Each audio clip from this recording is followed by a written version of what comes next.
حضرت ابو ہریرہ رضی اللہ تعالی عنہ بیان کرتے ہیں کہ رسول اللہ صلی اللہ علیہ وآلہ وسلم نے فرمایا، میری امت کو رمضان میں 5 انعام ملتے ہیں جو ان سے پہلے کسی امت کو نہیں ملے۔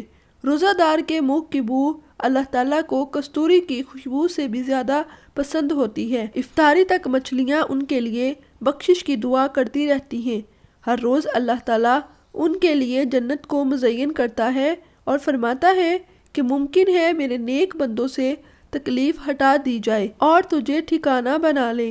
سرکش شیطانوں کو باندھ دیا جاتا ہے اور وہ باقی دنوں میں جن کاموں کے لیے جاتے ہیں ان کے لیے نہیں جا سکتے، اور آخری رات ان سب مومنوں کو بخش دیا جاتا ہے۔